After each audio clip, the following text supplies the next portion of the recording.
அனைத்து நண்பர்களுக்கும் வணக்கம். திருவள்ளுவர் தந்த தித்திக்கும் அமுதம் திருக்குறள் ஒரு சிறு அலசல் என்ற தலைப்பில் நான் ஏற்கனவே 4 அதிகாரங்களில் உள்ள குறள்களை ஆராய்ந்து நமது காணொளிகளில் வெளியிட்டுவிட்டேன். அந்த காணொளிகளுக்கு நல்ல ஆதரவு கிடைக்கிறது என்பதை மகிழ்ச்சியுடன் இத்தருணத்தில் தங்களுடன் பகிர்ந்து கொள்கிறேன். திருவள்ளுவர் தந்த அமுதம்தான் திருக்குறள் என்பதில் எவ்வித சந்தேகமும் இல்லை. 1.25 வரியில் 7 சொற்றொடரில் திருவள்ளுவரைத் தவிர வேறு யாரும் நமக்கு அமிர்தமாக அளித்திருக்க முடியாது. ஒவ்வொரு குறளிலும் எத்துணை உலக வாழ்க்கைக்கு தேவையான உண்மைகள் பொதிந்துள்ளன என்பதை ஒவ்வொரு குறளையும் நாம் ரசனையோடு படித்து அறிந்தால்தான் அதனை உணர முடியும். எந்த ஒரு காரியத்தையும் ரசனையோடு செய்தால்தான் நாம் முழுமையாக அதை அனுபவித்து அறிந்து செயலாற்ற முடியும். அத்தகைய ரசனை நம் ஒவ்வொருவருக்கும் இயல்பாகவே அமைய வர வேண்டும். நாம் இன்று 5வது அதிகாரமான இல்வாழ்க்கை என்ற அதிகாரத்தில் உள்ள 10 குறள்களையும் சிறிது அலசி ஆராய்வோமாக. குறள் நம்பர் 41. இல்வாழ்வான் என்பான் இயல்புடைய மூவர்க்கும் நல்லாற்றின் நின்ற துணை. குடும்பம் நடத்தும் ஒருவன் இயல்பாக உள்ள மூவருக்கும், அதாவது மனைவி, பிள்ளைகள், பெற்றோர் ஆகியோருக்கு நல்ல வழியில் உதவுபவன். இல்லறத்தில் வாழ்பவனாக சொல்லப்படுகிறவன், அதாவது மனைவியோடு வாழ்பவன் தான் அறத்தின் இயல்பையுடைய மூவருக்கும், அதாவது பிள்ளைகள், பெற்றோர், உறவினர் என்னும் மூவருக்கும் நல்வழியில் நிலை பெற்ற துணை ஆவான். One who leads his life with his family only takes care of 3 members in the family without letting them to suffer, and he gives his hands to them as a prime member. Whoever stays in family is called ilvalvan, as he has a quality of protecting other 3 members of the family, namely parents, wife and children. He will be a good prime member of the family who is helpful to them and stands as a துணை, that is person who safeguards them always in their life with him. குறள் number 42. துறந்தார்க்கும் துவாதவர்க்கும் இறந்தார்க்கும் இல்வாழ்வான் என்பான் துணை. போதும் என்ற நிறைவை அடைந்தவர்க்கும் நிறைவு அடையாதவர்க்கும் இறந்து பிழைப்பவனுக்கும் குடும்பத்தானே துணையாவான். அதாவது துறந்தவர்க்கும் வறியவர்க்கும் தன்னிடத்தே இறந்து பொருள் கேட்பவர்க்கும் இல்லறம் மேற்கொண்டு வாழ்கிறவன் தான் துணையாவான். Those who removed all desires in their mind, those who are suffering from hunger, and those who have no place, that is புகலிடம் for their stay. For all those above people, ilvalvan, that is one who stays in a family, will be the only துணை, that is protection. Those who removed all desires from their mind, that is turavi. Those who feel from hunger, and that is beggars. Those who are orphans. For all those people, ilvalvan, that is a family man only, can give his helping hand. குறள் number 43. தென்புலத்தார் தெய்வம் விருந்தொக்கல் தானென்றாங்கு ஐம்பலத்தாறு ஓம்பர்தலை. தென்புலத்தார் தெய்வம், விருந்தினர், சுற்றத்தார், தான் என்ற ஐவகை இடத்தும் அறநெறி தவறாமல் போற்றுதல் சிறந்த கடமையாகும். வாழ்ந்து மறைந்தோரை நினைவு கூறுதல், வாழ்வாங்கு வாழ்வோரை போற்றுதல், விருந்தோம்பல், சுற்றம் பேணல் ஆகிய கடமைகளை நிறைவேற்ற தன்னை நிலைப்படுத்தி கொள்ளல் எனப்படும் ஐவகை அறநெறிகளும் இல்வாழ்வுக்கு உரியனவாம். Aradhana of pitrs, that is ancestors, and daivam, God, taking care of atithis, that is one who visits our house, and relatives, and taking care towards self are the 5 actions which are to be done with aram, that is sincerity. That is, it is the prime responsibility for everyone to prepare himself for being such a person. Pitirars, Deivam, Atithis, relatives and self are the 5 people for whom we should do our duty, for which we should prepare ourselves, and it is our prime responsibility. குறள் number 44. பழியஞ்சி பாத்தூன் உடைத்தாயின் வாழ்க்கை வழியஞ்சல் எஞ்ஞான்றும் மேல். பொருள் சேர்க்கும் பொழுது பழிக்கு அஞ்சி சேர்த்து செலவு செய்யும் போது பகுத்து உண்பதை மேற்கொண்டால் அவ்வாழ்க்கையின் ஒழுங்கு எப்போதும் குறைவதில்லை. அதாவது பொருள் தேடும்போது பாவத்திற்கு பயந்து தேடிய பொருளை உறவோடு பகிர்ந்து உண்ணும் இல்வாழ்பவரின் பரம்பரை ஒரு காலம் அழிவதில்லை. தனம், that is money, should be earned only in அறவழி, that is by shedding our sweat water and not in illegal ways. Such a dana is said to be earned by fear of பழி, that is others should not tell anything about us for earning such a money. While spending such a money also, we should help poor people with severe hunger, etc. Then only life will be smoother and happier forever.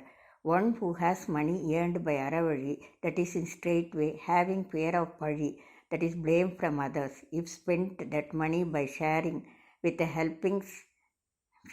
and helping some poor people, his life would be a disciplined one, and he is said to be standing in araneri, that is sincere way of life. That is, there is no difficulty for him in his entire life. குறள் number 45. அன்பும் அறனும் உடைத்தாயின் இல்வாழ்க்கை பண்பும் பயனும் அது. அடுத்தவர்களும் வாழ வேண்டும் என்ற மனமும் தனக்குத்தானே உண்மையாக இருக்கும் குணமும் உண்டாக குடும்ப வாழ்க்கையே பண்போடு பயன் தருவதாக இருக்கிறது. அதாவது மனைவி பிள்ளைகளிடத்தில் அன்பும் தேடிய பொருளை நட்பு சுற்றங்களுடன் பகிர்ந்து கொள்ளுதல் ஆகிய அறமும் இருந்தால் இல்வாழ்க்கையின் பண்பும் அதுவே பயனும் அதுவே. If anyone's இல்வாழ்க்கை, that is married life, is filled with kindness with each other and due to the same level of mentality they do அறச்செயல், that is giving something also for the poor people and the people around them, their life is the one which has discipline and derives its usefulness. In other words, if the இல்வாழ்க்கை for anyone is full of kindness and understanding and affection with each other, that itself will make their life with full of discipline and it is the usefulness derived out of such qualities. குறள் number 46. அறத்தாற்றின் இல்வாழ்க்கை ஆற்றின் புறத்தாற்றில் போவை பெறுபவன். ஒருவன் அறநெறியில் இல்வாழ்க்கையை செலுத்தி வாழ்வானானால் அத்தகையவன் வேறு எந்த நெறியிலும் சென்று பெறத்தக்கது ஒன்றுமில்லை. மனைவியோடு கூடிய வாழ்க்கையை அதற்குரிய இயல்புகளோடு அறவழிகளில் நடத்தினால் இல்லறத்திற்கு மாறான பிற வழிகளில் போய் பெறும் பயன்தான் என்ன? Anyone who is going by life with aram and leading good ilvalkai, that is with sincerity, dedication and affection with each other, etc., who else will win in the birth and death ocean other than him? Only men who is leading his ilvalkai with aram, that is honesty, sincerity and dedication, etc., will win birth and death ocean in their life. குறள் number 47. இயல்பினான் இல்வாழ்க்கை வாழ்பவன் என்பான் முயல்வாருள் எல்லாம் தலை. அறத்தின் இயல்போடு இல்வாழ்க்கை வாழ்கிறவன், வாழ முயல்கிறவன் பல திறத்தாரிலும் மேம்பட்டு விளங்குகிறவன் ஆவான். அதாவது கடவுளை அறியவும் அடையவும் முயல்பவருள் மனைவியோடு கூடிய வாழ்க்கையை அதற்குரிய இயல்புகளோடு வாழ்பவனே முதன்மையானவன். Anyone who leads his life by going with the nature of இல்வாழ்க்கை, that is he is the head of all who takes efforts to get relieved from birth and death cycle. If a man leads his ilvalkai with all their own nature, that is sincerity, dedication, etc., he is the head of all those who try to cross this birth and death ocean. குறள் number 48. ஆற்றின் ஒழுக்கி அறநிழுக்கா இல்வாழ்க்கை நோற்பாரின் நோன்மை உடைத்து. மற்றவரை அறநெறியில் ஒழுகச் செய்து தானும் அறம் தவறாத இல்வாழ்க்கை வாழ்வானானால் அதுவே தவம் செய்வாரை விட மிகச்சிறந்த வல்லமையுடைய வாழ்க்கையாகும். அதாவது மற்றவர்களை அவர்களின் வழியில் வாழச் செய்து தானும் மரத்திலிருந்து விலகாமல் மனைவியுடன் வாழும் வாழ்க்கை துறவர்த்தார் காட்டும் பொறுமையை விட வலிமை மிக்கது. One who go by அறவாழ்க்கை, that is with sincerity, and makes others also go with aram, their ilvalkai is more valuable than the tapasvi's tapas.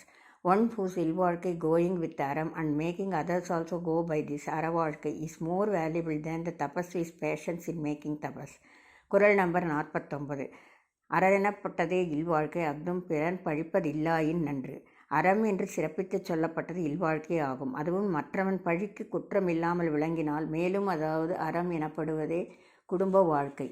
அதுவும் பிறர் பழிக்கும்படி இல்லாமல் இருப்பது நன்று. இல்வாழ்க்கை is anyone who leads family life itself is called aram. That family life also, if not undergoing others' bad comments, it is still well and good. Leading of family life itself is a good aram. Even if it does not undergo any padichal, that is blame from others, that is both husband and wife should be open-minded and follow transparency in mind and their speech. Otherwise they have to face these kinds of padichal, that is blames from others. குறள் number 50. வையத்துள் வாழ்வாங்கு வாழ்பவன் வானுரையும் தெய்வத்துள் வைக்கப்படும். உலகத்தில் வாழும் முறையுடன் வாழ்பவன் வான் போன்ற தெய்வமாக மதிக்கப்படுவான். உலகத்தில் வாழ வேண்டிய அறநெறியில் நின்று வாழ்கிறவன் பூமியில் வாழ்ந்தாலும் வானத்துள் வாழும் தேவருள் ஒருவனாகவே மதிக்கப்படுவான். It is necessary that everyone should lead a family life as per some niyatis, that is rules. In other words, leading the life according to certain principles as instructed in Idihasas and Puranas. So, whoever is making their life as such are treated equivalent to Devam which is existing in Akandakara. Whoever leads a disciplined family life according to rules for worldly life is treated equivalent to Sri Iswara existing in Akandakara. Thank you all.